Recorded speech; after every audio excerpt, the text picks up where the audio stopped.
Good morning, everyone. Today is another Sunday to give thanks and praise to God. Before we start, can I ask everyone to gather in front, please, for our morning prayer to be led by Ma'am Abet. Let's all stand. Good morning! Yan, sige. Let's put ourselves in the presence of the Lord. Good morning, Lord, our dear, faithful Father. Maraming salamat for a wonderful day, a sunny day. Maraming salamat for sparing us sa mga nagdaang mga bagyo, and we were kept safe and protected and warm sa mga bahay-bahay namin.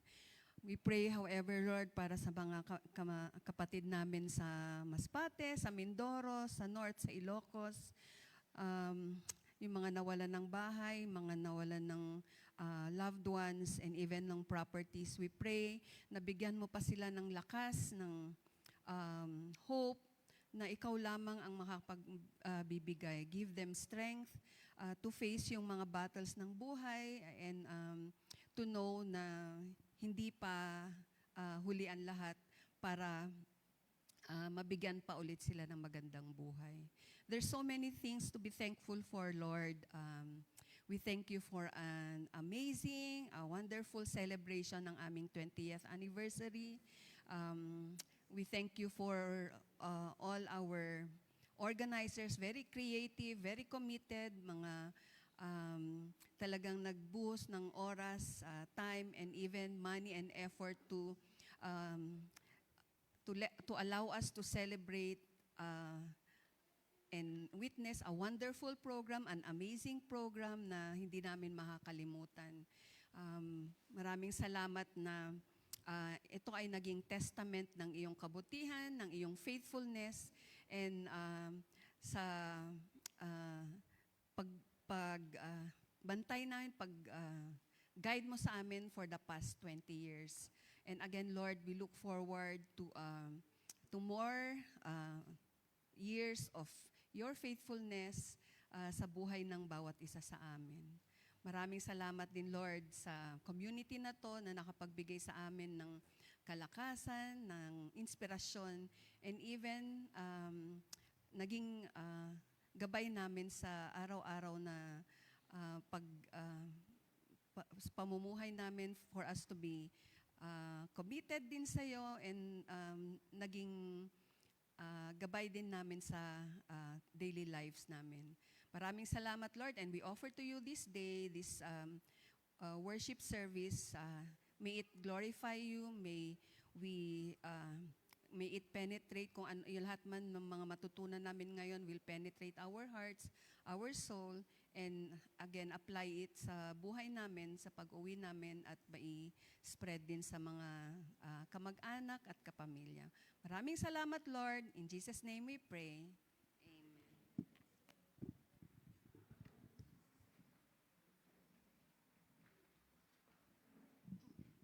Yun, good morning sa ating lahat. Yes, ngayon ay September 28, last Sunday ng September. Again, magandang umaga po sa ating lahat. If I could request everyone to please sit down po dito sa bandang mga unahan na seats natin, para sa mga paparating pa lang is madali silang makaupo later on. Kumusta po tayo? Hanggang ngayon ba napipicture pa rin natin ang ating celebration last weekend ng ating 20 years ng ating church? Yes. Nakaka-bless, and ngayon is maaraw. Thank God na hindi umulan. Yes. Alright. Siyempre, habang inaantay natin ang iba nating mga kasama, muli po ako si Jenny, ako inyong MC for today. Yes! Namiss kong tumayo dito. Alright. Siyempre, alam ko, very fresh pa sa mga isip ninyo yung celebration natin ng 20 years. So gusto ko namang malaman habang inaantay natin iba nating mga kapatid, baka pwedeng mag-sharing naman muna tayo. Kumusta ang experience ninyo ng pag-celebrate ng 20 years ng CHCC? Si Zeth, yes. Come on, Zeth. Nakita ko nagtaas ka agad. Come on. Good morning, everyone. Wait lang kasi. Actually, yung anniversary na yun is like first time kong makapunta sa mga ganto ganyan. And it was really an experience na hindi ko makakalimutan. Then, buti na lang na thank God na there was nothing wrong happened. Na very successful ang anniversary ng CHCC. Then, biglang ako, ang dami pa ng tao. Nung una kasi parang walang masyadong dumadaan na tao. Tapos, as time went on, dami na pala, no? Tapos,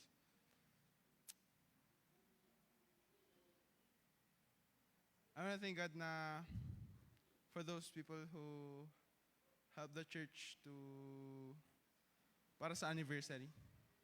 And then, mga tumulong na mag-set up. Tapos, yun na naman. Tapos, a very good experience. Hindi ko na rin makakalimutan. Alfred, di ka dito. Si Alfred daw susunod. Tinawag. Sorry, Alfred, vinolunteer ka ni Zeth. Sila ang mga vocalist ng ating I Love You. Hello. So, yung experience ko sa 20th anniversary, very maganda po. Masaya, tapos ang daming mga kaibigan doon. I'm really thankful kay Lord na dito ako sa church na to. Nagpapasalamat po ako sa Kanya everyday na ito yung church na pinupuntahan ko. Yan lang pa. Maraming salamat, Alfred. By the way, ang ating mga youth, sila ang nagsilbing mga ushers and usherettes nung nakaraang celebration natin. Alright. Lalo na, gusto nating marinig, lalo na yung mga first-timers talaga na nakipag-celebrate ng ating anniversary. Si Keziah, do you want to share? I know you want to share. Come on down. Yes. Isa si Keziah sa mga excited din. And grabe din yung pagsilbi ni Keziah kasama ng ating mga youth. Siya sa tech team natin.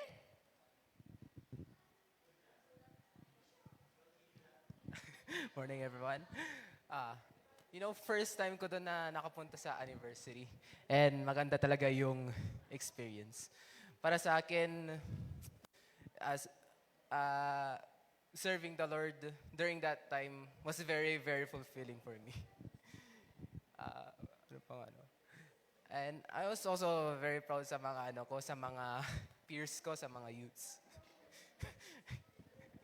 And nakikita ko naman na everyone lagi silang excited kapag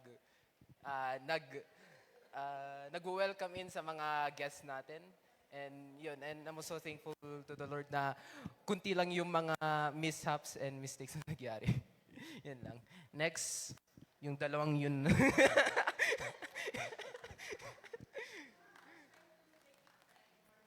You can't.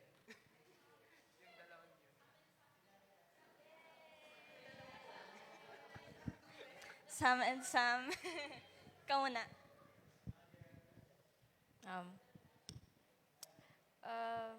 Very fun po yung anniversary. Especially po yung naging part po ako sa ushering. Doon po nag-enhance pa po yung social skills ko with other people. And naging friend ko din po si Ate Tasha. And nung nag-usher po kami sa, sa malapit sa entrance po. And very blessed po ako kasi nakikita ko po na mas dumadami yung youth. And nakikita ko rin po na na-enjoy po nila na that they're there. And yun lang po for me. Okay, nagpapasalamat ako kay Lord. Siyempre, the anniversary was fun, but it's also special din sa akin. Kasi it's probably the closest thing na makukuha ko sa prom. Kasi homeschooled ako. Kaya,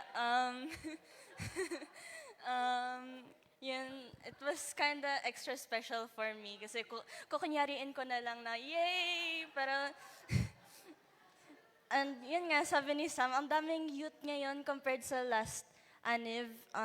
Nalala ko kami lang ni Sam, tapos sila Jazzy, and a few other youth.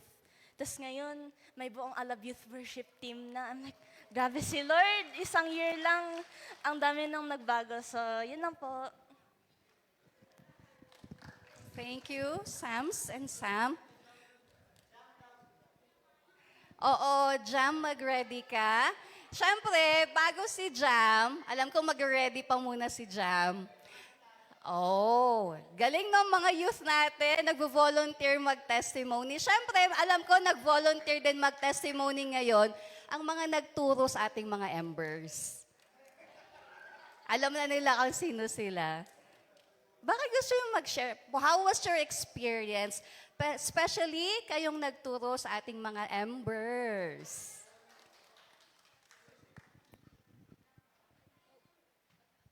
Hello po.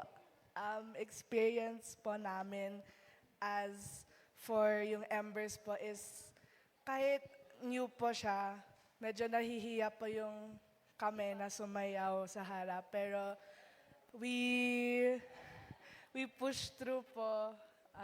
We really prayed for confidence. Tapos yung mga, kahit wala pong oras na mag-choreograph, ganon, magturo, we still really made time for the Lord para gumawa ng choreo para sa worship po. Sa anniversary po, we really enjoyed lahat po ng nag-organize. Thank you po. And we really appreciate your hard work for a successful anniversary po. Umiyak po ako, yes. And yun po, I really love the worship, yung word po ni Pastor Arnel, and syempre the food, yes. Thank you po.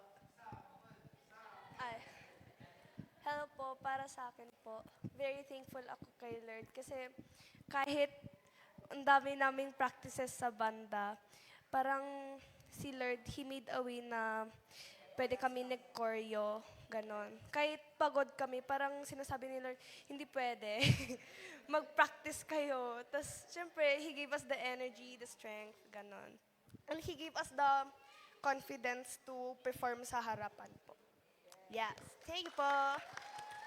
Thank you po. Maraming salamat.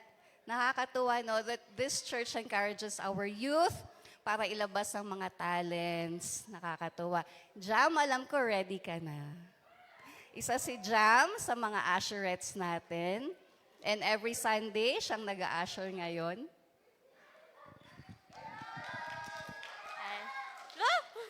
Good morning. So, yung dun po sa experience ko, first time ko rin dun sa nakakatuwa rin kasi very lively talaga yung experience na yon na very memorable. Masaya na yung kasama ko yung ibang youth na nag-usher. Nakakaalis sa comfort zone yung pag-usher kasi kailangan mong laging ngumiti. Pero yung napansin ko rin sa mga people na dumalo is lagi rin silang nakikita na they're really happy to worship the Lord together. Yeah. Thank you. Ayoko na. Thank you, Jam. Maraming salamat sa inyong mga patutuo. Nakaka-bless, no, na naging part tayo ng ika-20 dekadang selebrasyon ng CHCC. And syempre, hindi dito natatapos. Umpisa pa lang to ng 20 years, ika-20th year ng CHCC. And alam ko, mas dadami tayo. And alam ko na sa mga susunod na taon, tayo pa rin ang magkakasama at mas marami pa. Hindi ba? Alright. Meron pa bang gustong mag-share? Si Mami Luna daw. Tinuturo ng mga anak niya.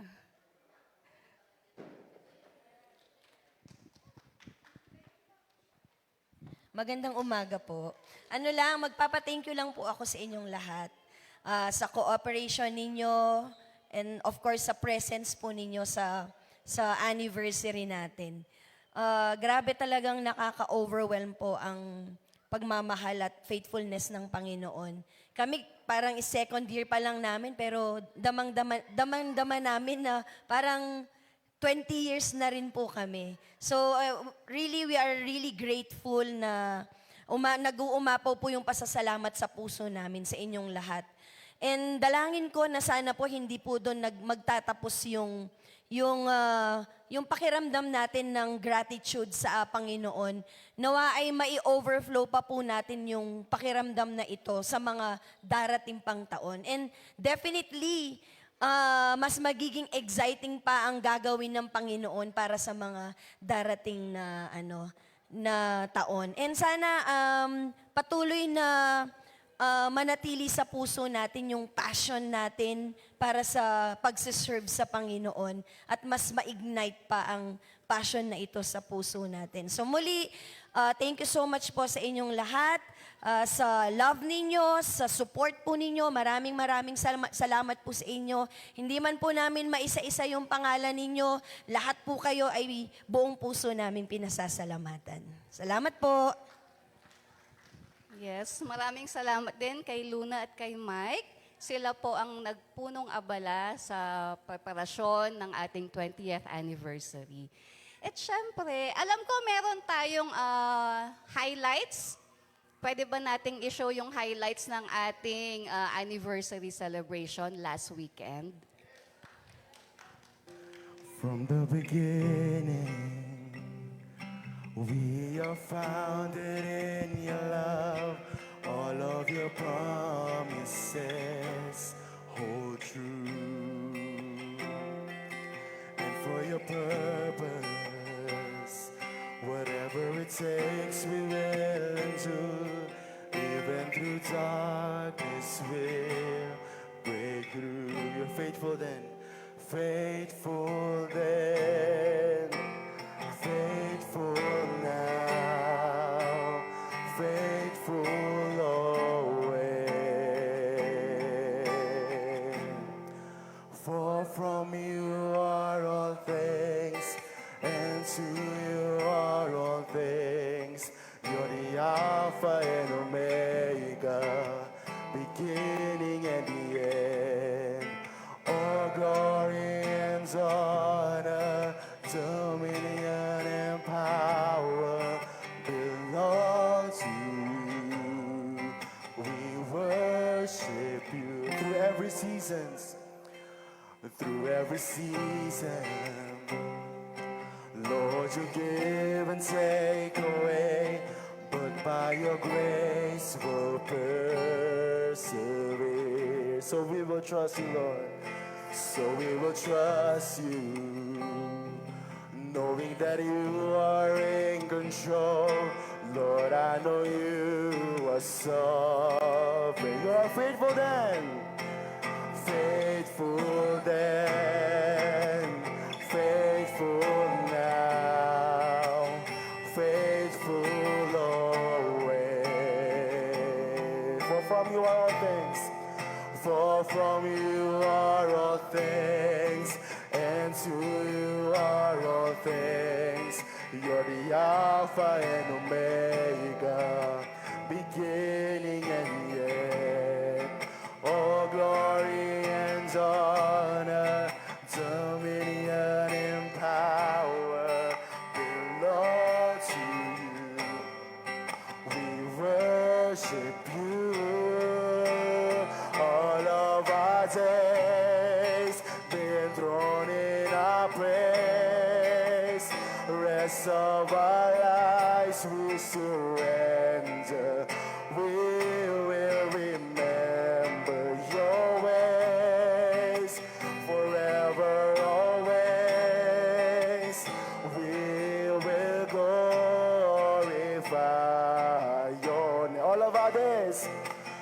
All of our days being thrown in our praise. Rest of our lives we surrender. We will remember your ways forever, always. We will glorify your name. Yours is the kingdom. Yours is the kingdom. All of the earth belongs to you. Wherever you send us, we will go. Till every tribe, every nation, fill the earth with adoration. Bow down to no one else but you. You're faithful then, faithful then, faithful now, faithful always. For from you are all things, and through you are all things. You're the Alpha and Omega, beginning and the end. All glory and honor, dominion and power belong to you. We worship you. Wow. Naiyak na ako. Nakakatuwang makita yung mga ngiti ng bawat isa no sa mga photos nung nakaraang Sabado. Nakakatuwa. Sa akin din emotional kasi hindi ko kasama si Dang. But I know, soon, makakabalik siya. Yes. So nakakatuwa lang. Ako personally hanggang ngayon, yung happiness ko na makasama sa 20 years, ikadalawang taon ng selebrasyon ng CHCC, nakaka-bless. And sabi ko nga, maging inspirasyon sa atin yung mga ngiti ng bawat isa nung nakaraang Sabado, na dapat everyday ang ngiti natin kasi nandoon dahil kasama natin ang Panginoon. And habang nag-prepare ang ating worship team, gusto ko lang sabihin sa iyo na sa 2 dekada ng CHCC, itong church natin nakatayo pa rin. Despite the storm na pinagdaanan ng ating simbahan, ng ating community, nandito pa rin. And alam ko, we're going strong. Sa susunod pang ilang dekada, magkakasama pa rin tayo. Not because everything is easy. Not because okay lang, parang hindi to okay lang. Pero dahil kasama natin ang Panginoon, and we choose to keep walking in faith. Hindi po ba? Alright. Are we ready to worship? Yes. So as we worship to God, may we be reminded that steadfastness, if that is a word, pakit-search na lang kung word yung steadfastness, that it is not about having a perfect life. It's about holding on to a perfect God, just as He carried, di ba, pinag-aaralan natin si Job, just as He carried Job, and just as He carried this church, CHCC, for the past 20 years, He will carry each one of us through our own trials. All right, let's get ready to worship. Tawagin ko ang ating worship team to give thanks and praise. Marami pong salamat.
napakabuti ng ating Panginoon. Patuloy po natin siyang purihan at awitan.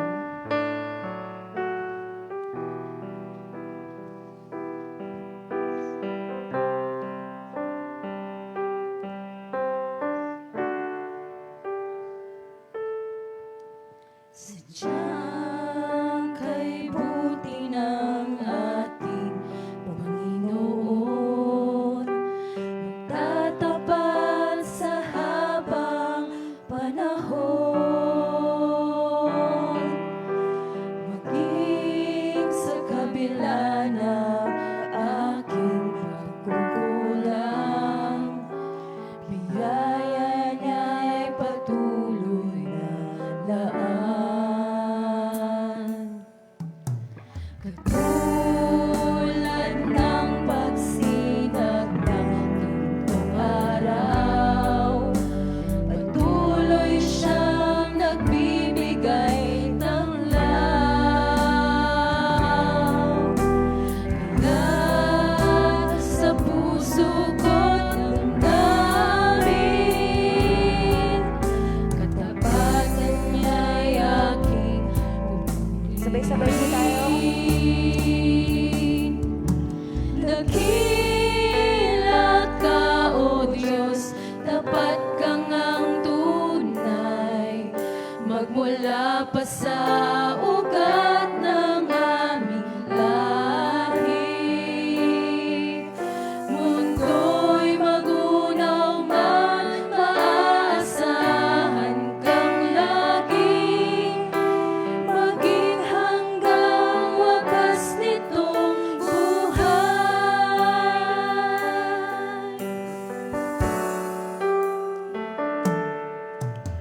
Kaya, O Diyos,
sa kabutihan mo, ako'y naririto upang magpuri sa iyo. O Diyos, sa kabutihan mo, ako'y naririto upang magpuri sa iyo. O Diyos, sa kabanalan mo, nalulugod ako, buhay ay iaalay ko.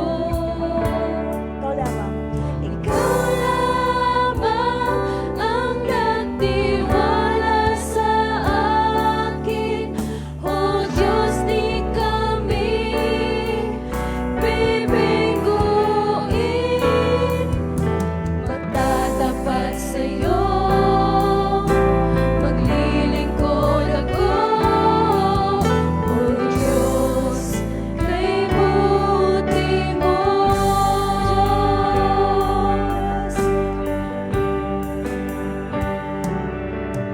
O Diyos, sa kabutihan mo, ako'y naririto upang magpuri sa iyo.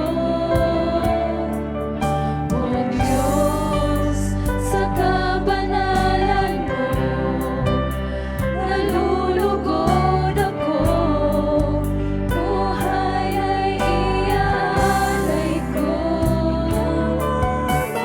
Ikaw lamang ang nagtiwala sa akin. O Diyos, di kami bibiguin. Magtatapat sa'yo, maglilingkod ako. O Diyos, kay buti mo. Ikaw lamang ang nagtiwala sa akin. O Diyos, di kami bibiguin. Magtatapat sa'yo, maglilingkod ako.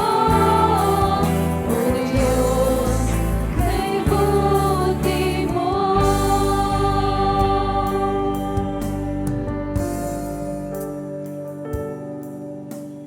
Ikaw lamang ang nagtiwala sa akin. O Diyos, di kami bibiguin. Magtatapat sa'yo, maglilingkod ako. O Diyos, kay buti mo. O Diyos, kay buti mo.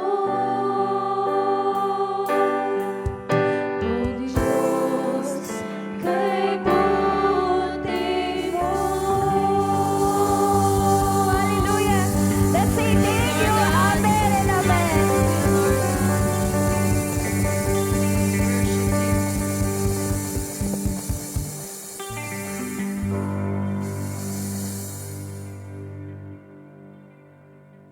Yes, napakabuti mo, Panginoon, sa amin. You are the only one true faithful to all of us.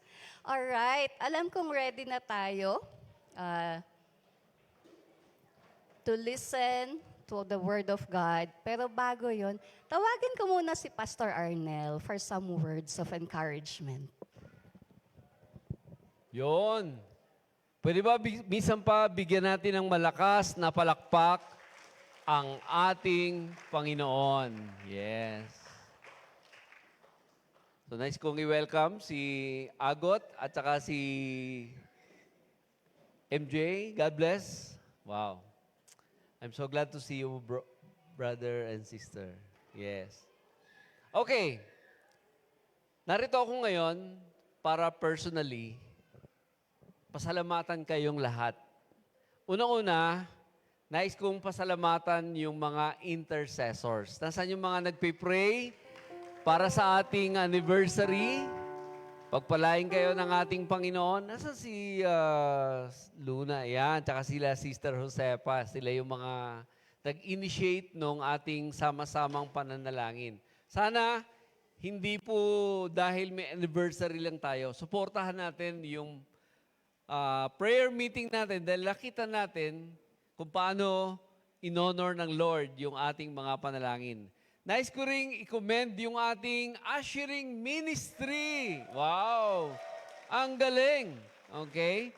At may mga placards pa sila at nakaka-encourage. Masiglang-masigla yung pag-welcome dun sa ating mga guests and visitors and church member. At nais ko ring i-commend yung worship team. Grabe! Sino sa inyo na-bless nung anniversary? Yes! Praise the Lord. At nais ko ring i-commend yung mga youth na sumayaw. Grabe! Ang galing! Alam nyo, anointed yung sayaw nila kasi yung mga nasa likod, kahit hindi ganong kabisado yung step, nakakasunod sila. So, nakaka-encourage. No? Alam nyo ba na halos 5 beses ko inulit-ulit yung video? Inisa-isa ko yun, in-scrutinize ko, sabi ko, grabe. Well, sabi nung mga bisita natin, Pastor Arnel, tinaas nyo yung level ng pag-drowse nyo ng inyong ika-20th anniversary. Grabe daw, no? Sabi nila, yung production number, grabe. Nakaka-encourage lahat. Walang dull moment, yun ang sabi nila. And nice ko rin i-commend, of course, yung nag-decorate, sila Rachel at yung kanyang team. Palapakan naman natin, no? Yun ay through the sponsorship ng ating kapatid.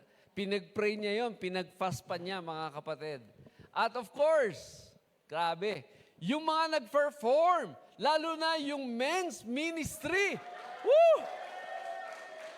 Kaya Joe, hinahanap ko sa Spotify, hanggang ngayon hindi ko pa makita. Kasi sabi niya, lalabas na sa Spotify the following day. Wala pa. So antayin natin yung original version sa Spotify, sabi nga ni Kuya Jojo. Grabe. Now, hindi lang yung men's, ano? Lahat. Yung women's, yung children, yung youth. Grabe. Grabe si Lord. Nakaka-encourage, nakaka-bless. At nice kong i-commend yung ating organizing committee na nag-organize nitong anniversary na ito. I'm so blessed, encouraged, overwhelmed sa ating naging output nitong ating anniversary celebration. Nice kong minsan pa tumayo lahat ng mga nag-participate sa committee, yung mga gumalaw nung especially si Luna at saka si Mike. Sila yung ating punong abala, no? Grabe itong mag-asawang ito. Alam nyo ba, pagkatapos ng ating anniversary, bumiyahe pa sila ng Magalang, Pampanga para lang pumunta dun sa wake nung auntie ni Sister Luna. Ganun sila katindi. At salamat sa Lord, andito sila buhay. At grabe, yung bagyo. Mami, kukwento siguro ni Mike yun. So, minsan pa tumayo. Ay, oo nga pala, wag kumakalimutan. Sabi ni Olive yung sponsor. Totoo po. Can you imagine, in less than 2 months, we were able to raise 100,000 plus. Hindi ko pa alam yung exact report. Hindi pa nagre-report si Ate Che. Pero we were able to pay all the expenses ng ating anniversary. Wala tayong utang, Hindi tayo hinarang doon sa Ayon Hotel. Wala naman. Okay, walang, yeah. So, God is good. Minsan pa, bigyan natin ng malakas na palakpak ang Panginoon sa pagsama niya sa atin. At higit sa lahat, yung weather nung panahon na yon. Napansin niyo ba? God is good. Tumayo tayong lahat, mga kapatid, at bigyan natin ng malakas na papuri, palakpak ang ating Panginoon sa kanyang kadakilaan, sa kanyang kabutihan, sa ating gawain Hindi lang nung Saturday, kundi even until today, naniniwala tayo ang pagkilos ng Panginoon ay mararanasan natin sa ating buhay. Lord, be glorified, Lord. Ikaw ang aming itinataas. Ikaw ang maluwalhati. Sa'yo lahat ang parangal, papuri na nauuko lamang para sa'yo. In Jesus' name we pray. Palakpakan natin ang Panginoon. Hallelujah! Hallelujah! Salamat din sa inyo, mga kapatid. Tinatawagan ko na po yung ating speaker. Walang iba kundi ang ating punong abala, si Brother Mike Ibanez. Thank you, Pastor. Thank you. All right. Whew. Alam nyo ba, hindi ako napapagod. Totoo lang, hindi ko alam bakit, pero ang daming nangyari for the past weeks, for the past month, pero hindi ako napapagod. Bakit kaya? Siguro dahil sa strength na binibigay ng Panginoon sa akin. Alam nyo ba na dahil sa anniversary na nangyari na to, I witnessed a lot of miracles na pinakita ng Panginoon. Sobrang daming miracles. Kung iisa-isahin ko po, aabot po tayo ng 4:00. Kaya hindi ko na po iisa-isahin. Siguro gagawa na lang ulit kami ng isang coffee table book. Para isulat doon. Anyway, kumusta po lahat? We praise God na hindi tayo masyadong natamaan ng bagyo. But still, we pray for the comfort of God dun sa mga nadaanan ng bagyo. Alam niyo po ba na after ng anniversary, nga nabanggit ni Pastor, kaya napansin niyo wala ako masyado sa pictures kasi nag-aayos na po ako. Kasi diretso biyahe po kami after ng anniversary to pay our respects dun sa auntie ni Luna who passed away because of cancer. May hangover pa rin po ba kayo dun sa anniversary? Kasi alam nyo ba, buong biyahe namin papunta at pabalik ng Baguio, yung anniversary yung naka-play. And I'm very blessed na very successful ang binigay ng Panginoon sa atin dun sa ating anniversary. And I thank everyone. Yun, I would like to personally thank everyone from all the committee heads, sa lahat ng tumulong, and of course, sa lahat po. Kung hindi po dahil sa inyong suporta, hindi po magiging possible yung ating anniversary. Hindi ganun ka, ano ba to? Ako kasi overwhelmed ako dun sa nangyari eh. Di ba, mamaya ikakwenta ko. Alright, so these past months, we were learning about the book of Job. Yan. Noong August 3 po, ang title nung ating preaching was Be Steadfast. Dito pinakilala sa atin kung sino si Job. Noong August 10, the title was Fearing God for Nothing. Ito yung love God without any condition. Tapos noong August 17, when bad things happen to good people. This is because we should accept that the Lord gave and the Lord take away. Tapos, August 24, tempted to blame God. Ito yung nagkaroon na ng mga boils si Job. Tapos, tinempt din siya ng asawa niya para i-curse ang Panginoon. But, we should not only accept good, but we should also accept adversities. Hindi lang good ang dapat tanggapin natin. Tanggapin din natin yung mga troubles. Kasi God knows everything. Tapos, August 31, finding a few faithful friends. Faithful friends are rare, but Jesus is our friend. Tandaan natin na nandyan ang Panginoong Heso Kristo na kaibigan natin. Wala tayong ibang pwedeng lapitan kung hindi siya. He's very faithful to us. Tandaan natin yan. And nung September 7, dealing with depression. Depression is just temporary. And September 14, when God speaks. It is not all about us. It's all about Jesus. And now, I'm given the opportunity to end or close the book of Job. Nasa chapter 42 na po tayo. And for 41 chapters, from chapter 1 hanggang chapter 41, Job wrestled with pain, Job wrestled with loss, and the silence of God. Tahimik ang Panginoon from 1 hanggang 41. Now, in chapter 42, Job didn't get any answers from God, but he got God. Si God mismo ang nakita niya. Si God mismo ang tumugon sa kanya. Di ba? This book is really amazing.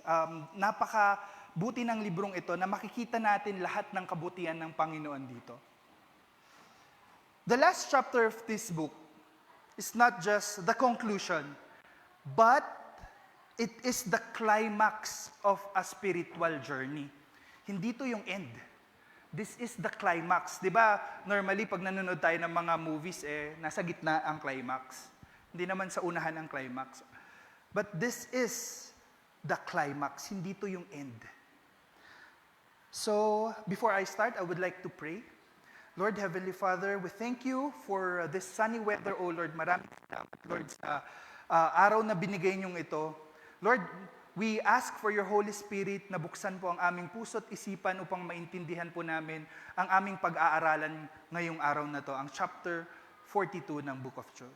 We give you all the glory, Lord, and we pray this in Jesus' name. Amen. Alright.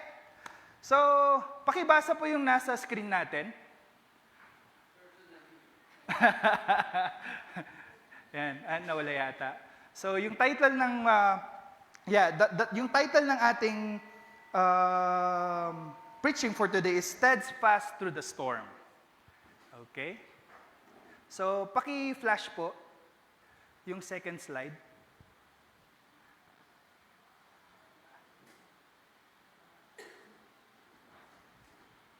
Ayan. Ganda ng bagong logo, no? Yan. Napaka-meaningful po ng ating logong yan, kaya ayan na. Okay. Yan po ang ating title for this preaching for this Sunday, Steadfast Through the Storm. This is from the book of Job, chapter 42. Next slide, please. Pakibasa po yung nasa screen natin. I thought. Isa pa. Isa pa. Yan. Maski yan lang po ang matandaan nyo for this preaching, masaya na ako. Uwi na tayo. Di joke. Now, I'll read to you the first 5 verses of Job 52. Please open your Bibles. Job 42 verses 1 to 5.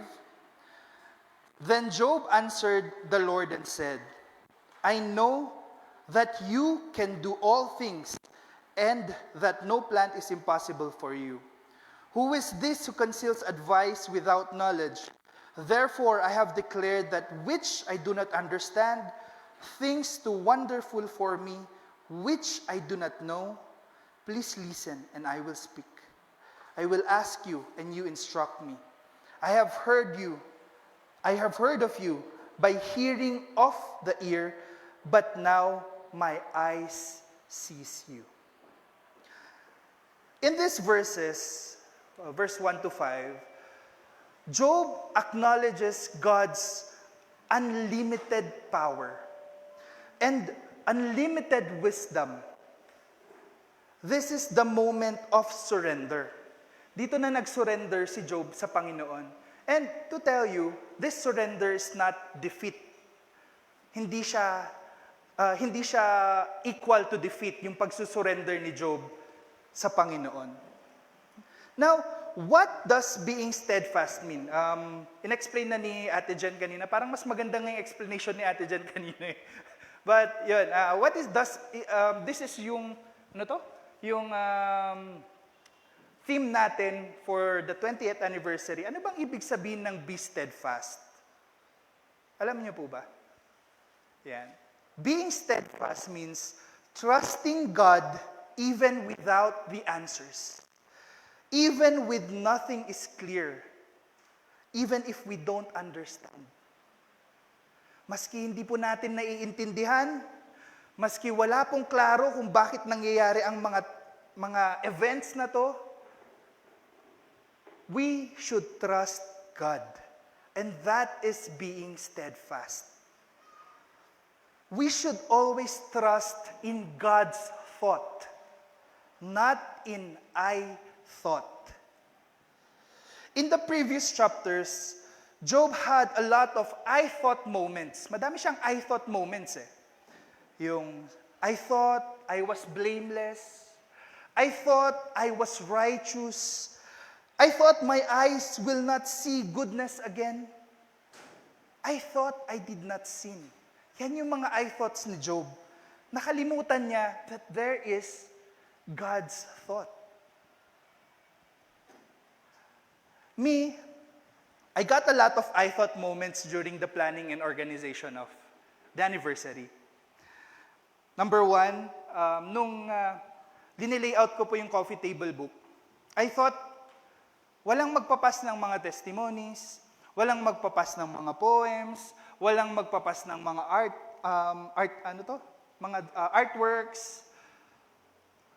Well, that's what I thought. I thought, hindi kami makakahanap ng mga sponsors or advertisers na para ma-fund yung ating coffee table book, para ma-publish yun. But that's what I thought. Alam niyo ba, may nangyari pa. Sunday, 2 weeks before nung ating anniversary, Sunday yon. Kasi sabi nung publishing company is 10 days ang lead time ng ating paglilimbag ng coffee table book. So pinas ko ng Sunday para sabi ko, eksakto, mga Wednesday, Thursday next week, ready na. Eksakto, Monday, medical nung mga tao ng publishing company. So hindi nila na-start. Tapos Tuesday, brown out sa kanila. So kinakabahan ako. Nag-iisip na nga ako, paano kaya ito? Hindi namin mai-distribute yung coffee table book on time. But that's what I thought.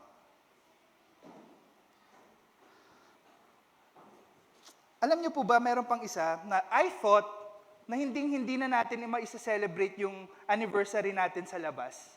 Nag-give up na ako eh. Nung last na meeting namin nun, suko na ako eh. Sabi ko, kasi ang dami na naming tinakbuhang mga venue, Beneco, lahat ng mga hotel, tinakbuhan namin yung mga yan. I even took a day off para lang maghanap talaga ng mga hotels na yung kasya sa budget. I thought talaga, nag-usap-usap na kami dito na, past, alanganin, sabi ko, alanganin na. But, that's what I thought. Tapos isa pa, ito yung pinakamatindi. Alam nyo ba, mga 4 days before nung anniversary, tumawag si Ma'am Crystal, yung sales manager ng hotel. Sabi niya, Sir, hindi po tayo makakaset up sa Friday.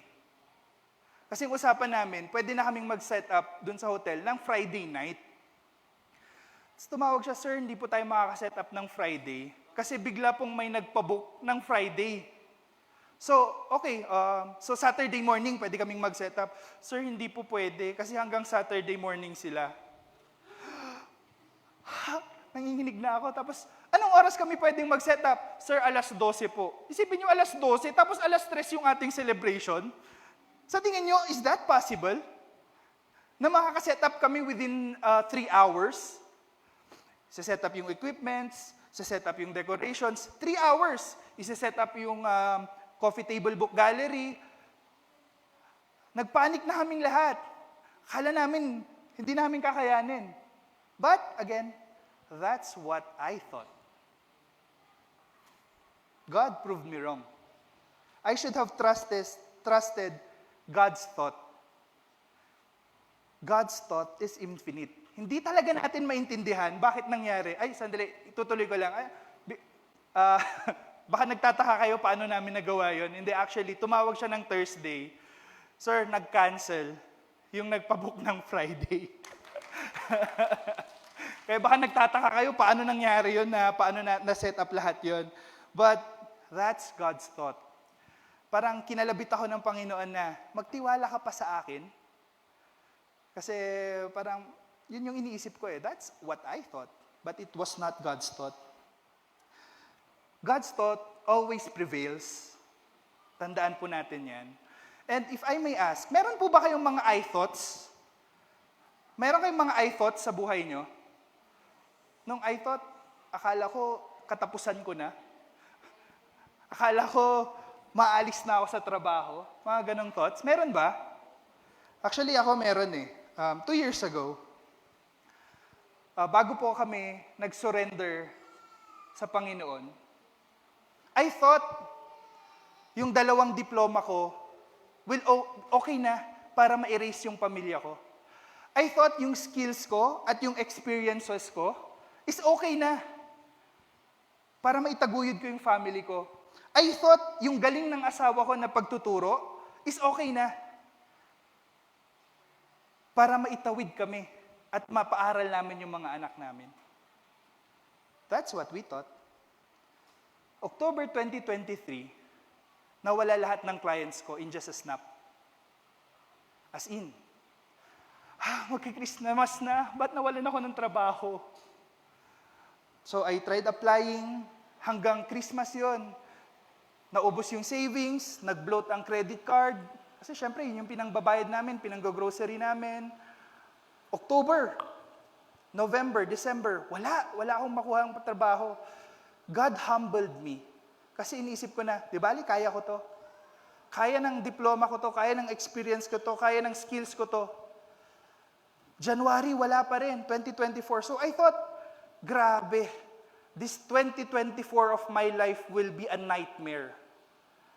Kasi wala eh. Ginawa ko na lahat. Wala akong mahanapang trabaho. Hindi ko alam bakit. And then, nag-reach out sila Faith and Jeff. Nag-surrender kami sa Panginoon. And as they say, the rest is history.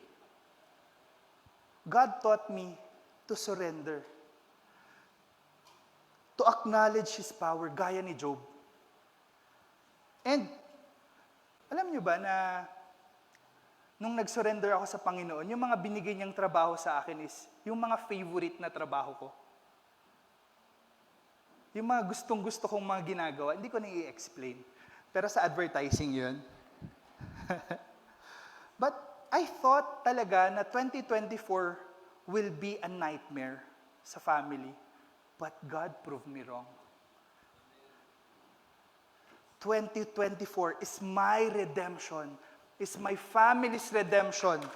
Because we surrendered our life to Christ. Grabe yun. Grabe yung roller coaster na yun. Yung credit card ko, paano ko babayaran? Paubos na yung savings. Umuiyak na yung asawa ko. But God proved me wrong. Because that's what I thought. The first point is, God is sovereign even when we don't understand. Until now, hindi ko maintindihan bakit nangyari sa amin yun. Yung time na yun. We should always acknowledge God's unlimited power and unfathomable wisdom and unlimited knowledge. Dapat i-acknowledge natin to. When we acknowledge God's unlimited power and unfathomable wisdom, this is a moment of surrender. It's not defeat. Tandaan nyo yan. Wala po tayong talo sa Panginoon. Pag magso-surrender tayo sa Panginoon, wala tayong talo. We should surrender everything to Him. Our activities, our finances, our work, our family, our plans, gaya nga ng sinabi ni Kay nung sa coffee table book, sabi niya doon, let go and let God. Of course, we should always also surrender our health at ang ating buhay. We should surrender it to God. God did not reveal His reason why He allowed this to happen to Job. Tayo, Len, there are a lot of things that happened in this world, pati sa ating mga buhay, na hindi natin naiintindihan.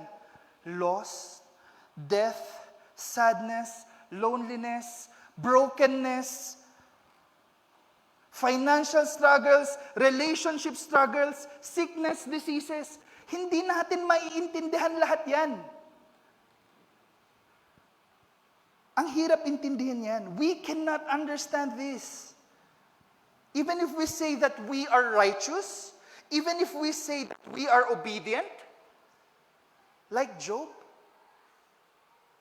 but we should always trust God, even if we don't understand.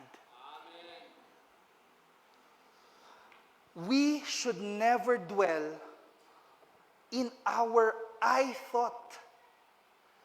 We should always dwell and trust God's thought. Now, the second point is repentance is part of being steadfast. Let us read verse 6. Sabi ni Job, "Therefore, I retract, and I repent, sitting on dust and ashes." Again, Job repented not because he sinned, but because in the presence of God, he realized his limitless perspective. Nakita niya na ang liit-liit ko para pagkatiwalaan ko yung I thoughts ko kaysa pagkatiwalaan ko ang Panginoon. Nawala ang tiwala ko sa Panginoon. Kaya, Lord, patawarin niyo po ako. At nag-doubt ako sa unlimited power mo, unlimited knowledge mo. Kaya nagkumihingi ng repentance si Job sa Panginoon. Why was he repenting? Hindi ito dahil nagkaroon siya ng kasalanan. Job remained righteous, but he repented because he did not trust God.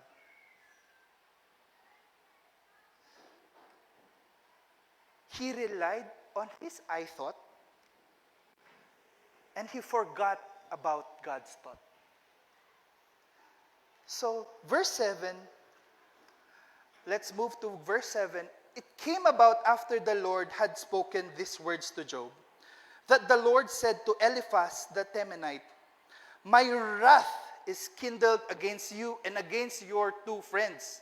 Galit ang Panginoon sa mga kaibigan ni Job. "Because you have not spoken of me what is trustworthy, as my servant Job has." Why was God angry with Eliphaz, Bildad, and Zophar? Bakit kaya siya nagalit? Dahil hindi nila sinamahan si Job? Hindi, sinamahan nga nila eh. Di ba? Meron yung time na sinamahan nila si Job ng 7 days. Bakit kaya? Because they were incorrectly talking about God. They were preaching another theology to Job, saying, "Do good and be blessed. Do bad and be cursed." Ito kasi yung pinipilit nila kay Job na, hindi, kaya nangyari sa'yo yan kasi makasalanan ka. Kasi hindi ka gumagawa ng mabuti. Yan yung pinagpipilitan nilang sabihin kay Job. Sabi nga dito sa Job 8:6, "If you are pure and upright, surely now He will stir Himself for you and restore your righteous estate." Sinasabi nila kay Job na, sige nga, kung sinasabi mong wala kang nagawang kasalanan, magdasal ka sa Panginoon at ire-restore ka. Yun ba ang gusto ng Panginoon? Is that what God wants us to do? Para ma-bless? Do good to be saved? Do good to be blessed? Yun ba ang gusto ng Panginoon? Gumawa na lang tayo ng tama para ma-bless tayo, para hindi tayo ma-curse? No. Hindi yan ang gustong iparating ng Panginoon. God wants us to totally surrender our lives to Him, to be saved and to be restored. We should accept Jesus Christ as our God and Savior and our King. Yan ang gusto ng Panginoon. we should surrender our lives to Him. Hindi, yung paggagawa ng mabuti is just a fruit of our surrender to God. Hindi yan ang makakasalba sa atin, yung paggagawa ng good. Well, magandang gumawa ng tama. Kasi yan nga yung overflowing grace ng Panginoon eh. Dahil tinanggap natin kung sino siya. Na siya ang ating King, na siya ang ating Panginoon. Mag-overflow na lang yung goodness na yan. Ang problema, yung mga kaibigan ni Job, yun ang pinagdidikdikan nila kay Job na gumawa ka kasi ng kasalanan. Dapat gumawa ka ng mabuti para hindi ka i-curse ng Panginoon. Let's move to verse 8. Now therefore, ito kausap ni God sila, yung mga kaibigan na. Now therefore, take for yourself 7 bulls and 7 rams and go to my servant Job and offer up a burnt offering for yourselves. And my servant Job will pray for you. For I will accept him so as not to do with you as your foolish deserve. Galit pa rin siya sa mga kaibigan ni Job. Because you have not spoken of me what is trustworthy as my servant Job. So Eliphaz the Temanite, Bildad the Shuhite, and Zophar the Naamathite went and did as the Lord told them, and the Lord accepted Job. Sa mga buhay kasi natin, there will always be a humbling moment, like what happened here. God humbled Job's friends. Who became Job's foe? Actually, naging kaaway ni Job yung mga kaibigan niyang mga to eh. So, in these verses, God instructed them to go to Job, make some sacrifices, and let Job pray for them. Bakit nga ba naging kaaway ni Job sila, mga kaibigan niyo to? Kasi yun nga, they rebuked Job, inaccuse nila si Job. So, ang hirap na ipagpe-pray mo yung isang taong may ginawang masama sa'yo, di ba? Tulad nung nandito. Repentance is part of being steadfast. This is a sign of humility. We should acknowledge that God is in control of everything. His power is unlimited. He is omnipotent, He is omniscient, and He is omnipresent. Ano bang ibig sabihin ng omnipotent? This means God having unlimited power and able to do anything. We should accept that. He's being omniscient. He knows everything. He knew the plot before it ended. We should accept that. He is omnipresent. God is present everywhere, at all times, simultaneously, without being limited by space and time. We should accept that. Tanungin ko ulit sa inyo, what does being steadfast mean? Trusting God, even we don't understand things. Let's move to the last verses. And this is my last point for the night, for this morning. God restores the steadfast. Let's read the last verses from verse 10. The Lord also restored the fortunes of Job when he prayed for his friends. And the Lord increased double all that Job had. Then all his brothers, all his sisters, and all who had known him before came to him, and they ate bread with him in his house, and they sympathized with him and comforted him for all the adversities that Lord had brought on him. And each one of them gave him a piece of money and each of ring of gold. The Lord blessed the latter days of Job more than his beginning. And he had 14,000 sheep, 6,000 camels, 1,000 yoke of oxen, and 1,000 female donkeys, na doble. He also had 7 sons and 3 daughters. Na doble ulit. nagkaroon ulit siya ng 10 mga anak. Now, yung mga daughters niya, he named the first Jemima, the second Keziah,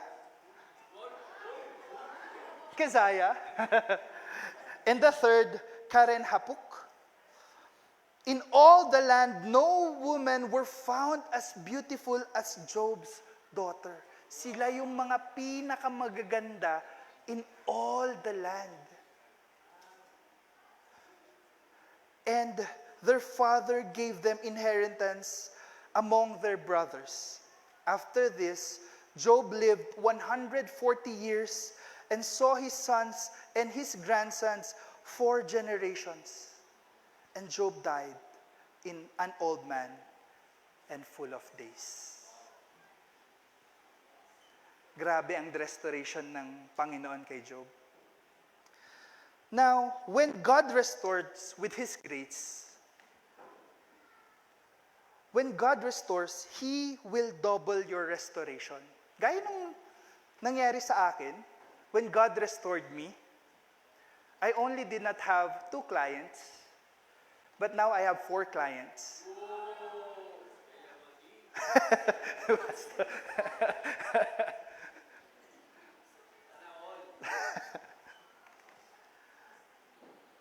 Kaya this book talaga, pinapakita ng librong ito that if you are steadfast to God, He will restore you. Like He restored Job. He doubled it. Actually, God doubled His restoration sa akin. He did not only restored my life, but He restored my soul. Doble yun. Hindi lang yung aking buhay, pati ang aking soul, ni-restore ng Panginoon. Yung aking spirituality, pre-restore ng Panginoon yan. Sa tingin nyo, nandito ako sa harap ngayon, kung hindi ni-restore ng Panginoon yun? This is because I surrendered my life to Him. God's grace plays no favorites. Walang paborito, walang pinipili ang grace ng Panginoon. In the patriarchal age, noong time ni Job, ang tumatanggap lang ng mana or ng inheritance ay mga lalaki. But as you see, pag nakita nyo dun sa book of Job, pati yung 3 daughter niya nakatanggap ng inheritance. So God's grace does not have favorites. Walang pinipili. So lahat tayo, we have God's grace. And did you notice that Job's wealth was not restored after his repentance? Nung humingi ng tawad si Job sa Panginoon, na-restore ba agad yung kanyang mga ari-arian? No. Hindi eh. Tingnan niyo sa verse 10. Job was restored when he prayed for his friends. We can understand here that we also honor God through forgiveness. Forgiveness is also being steadfast. Forgiveness is not a sign of weakness. Forgiveness is also a sign of strength. Like how Job forgave his friends. When we offer grace to others, God also shower us with His grace. Tulad ng nangyari kay Job. God honors Job for his grace for his friends, not because of his righteousness. Tandaan nyo, in forgiveness, there is strength.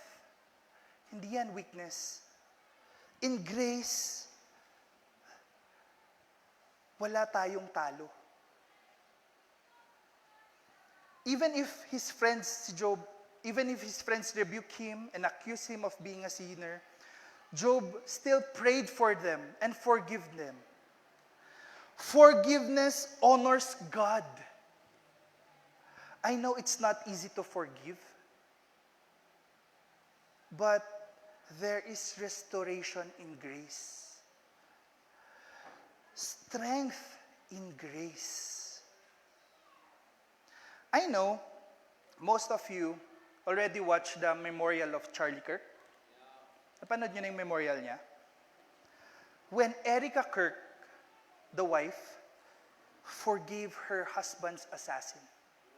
And this is her exact words. Hindi na ako iiyak kasi umiyak ako nung nakita ko to eh. And this was Erica's words, exact words. My husband Charlie, he wanted to save young men, like the one who took his life, that young man. On the cross, our Savior said, Father, forgive them, for they know not what they do.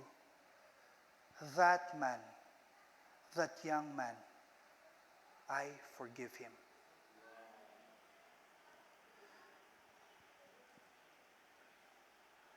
Naiyak na naman ako. Kasi ang hirap ng ginawa ni Erica Kirk to forgive the assassin of her husband.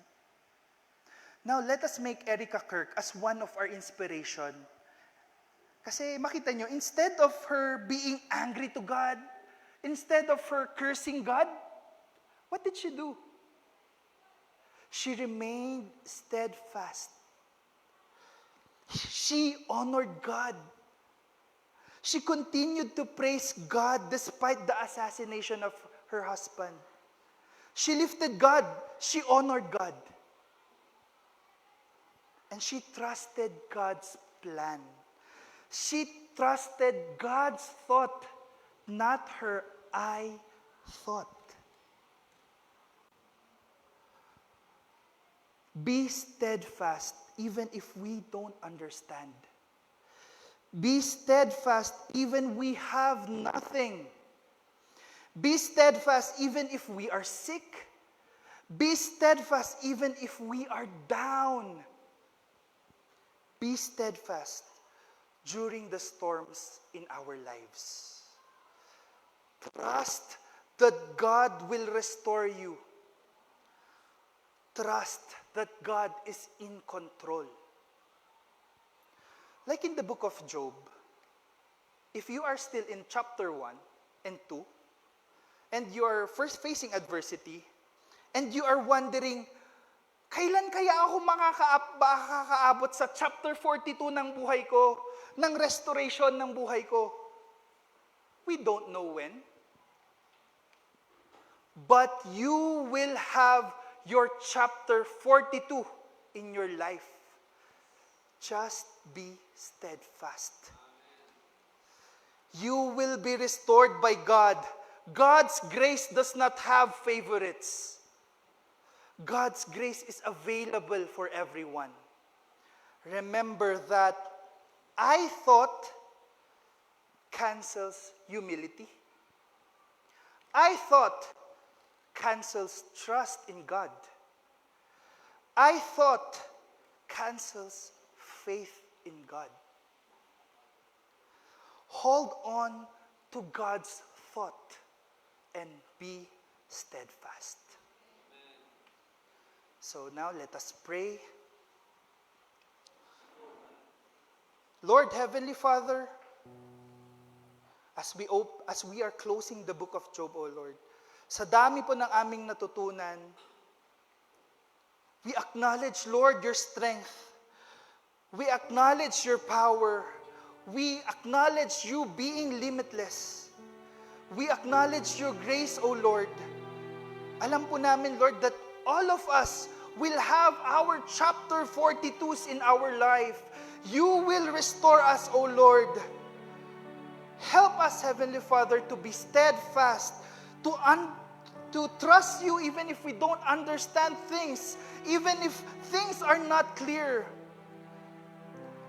We pray, Lord, that you keep our hearts pure, to not to doubt you, but to trust you more in times of adversities. Teach our hearts, O Lord, to accept not only good, but also adversities. Because, Lord, we acknowledge that you are the God of restoration. Restore us, O Holy Father. And we thank you for always being with us, for being faithful to us, O Lord. You revealed yourself to us in many miracles, O Lord. We have witnessed a lot of miracles. So, Lord, why should we even doubt you a bit? We should always rely on you. We should always rely on your God thought. And Lord, Heavenly Father, continue blessing us. Continue protecting us from temptation. Continue warding off the unclean spirits that's always hovering around us, O Lord. We bless you, Father. We thank you for all your blessings. We glorify your name. We lift your name on high, Lord. You are the King of the universe. You are the King of kings. And we give you all the crowns in the mighty name of our Savior, Jesus Christ. Amen. And may I call the worship team for our response, please. Thank you.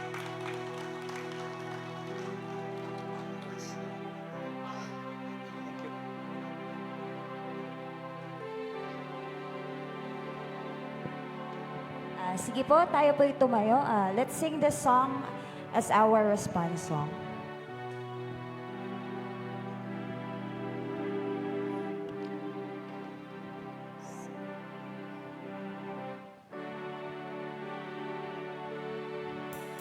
Sadyang kay buti ng ating Panginoon, tatapat sa habang panahon,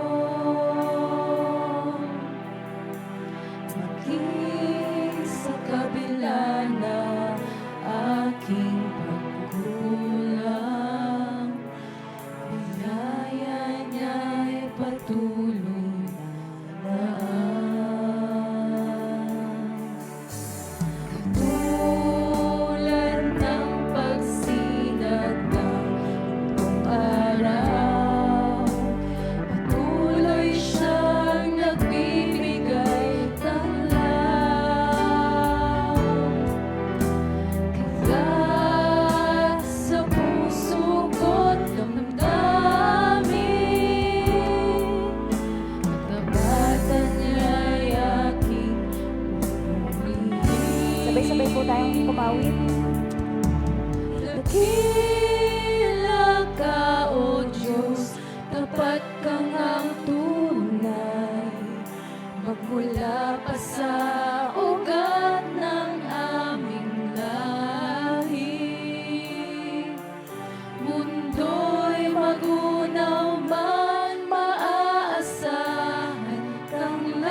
po muna tayo.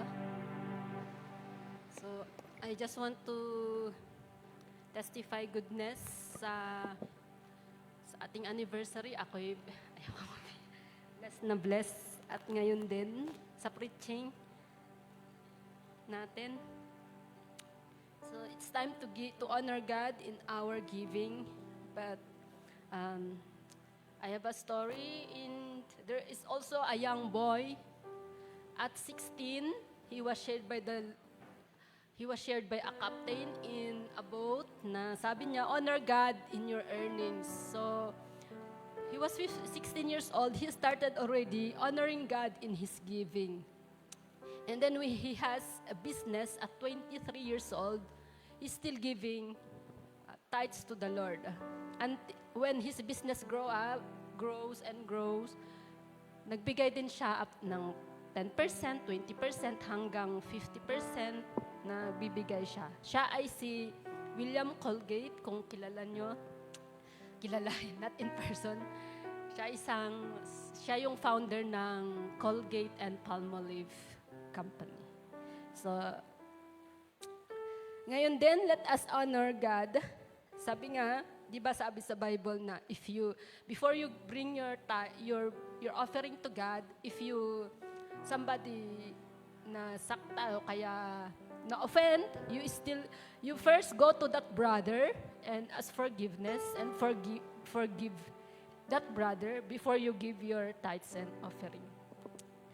Ganun din. So, sabi nga, when we start to forgive and to pray, it's also the start of our redemption and so yun pa rin ang pinaka-key ng ating pagbibigay is to forgive and pray. So I was reflecting a while ago, prayer is the key. We still pray to God and to forgive others, even na sinaktan tayo or hindi. So let me read to you the Proverbs 3:9. Honor the Lord with your wealth, with the first fruit of all your crops. So, let us pray. Heavenly Father, we praise and glorify you today. We thank you for the message that we still remain steadfast in our faith as well as in our giving, that we will not give up, that we still hope, O Lord, for your provision and your goodness. And we know that you are true to your promises. So Lord, we thank you, Lord, for blessing us, blessing our resources, our works, O Lord, the works of our hands, giving us strength so that we will work. Thank you, Father, for sustaining us daily in our lives, giving us bread daily. Thank you, Father, for that. So today, Lord, we glorify you and we give the portion, Lord, of our earnings as an honor to you, Father, as an honor, O Lord, of what you have done in our lives. So Lord, we thank you, and I pray, O Lord, that you will bless each everyone, those who are still looking for a job. Pray that you will grant their wishes, grant their prayers. Praise you and we glorify you. And these offerings, O God, will be used for your glory and your honor and the expansion of your kingdom. In Jesus' name we pray. Amen.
Maraming salamat, Brother Mike, sa iyong heartfelt message to us. Sa pagtatapos natin ng kwento ni Job, may reflection po tayo today, may groupings po tayo, pero bago po tayo pumunta sa ating mga groups, gusto ko rin lang pong i-share na Job's story is not just about suffering, hindi po ba? It's about his steadfast faith in the middle of his suffering. So, pinapakita nito na life will definitely test us.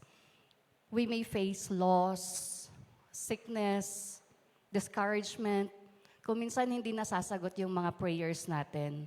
But like Job, we're called to stand firm. And when the ground beneath us shakes, dapat matatag ang pundasyon ng atin.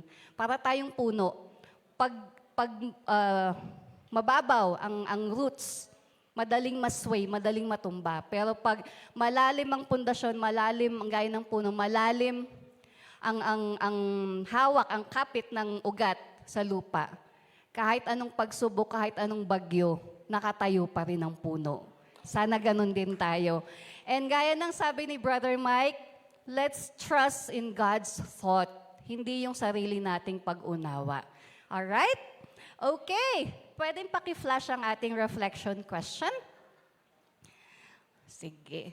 Ang ating reflection question is, what are your I thought moments in your life? So ano yung mga inyong akala ko sa inyong mga buhay? Alright, let's go to our groups. Let's group ourselves.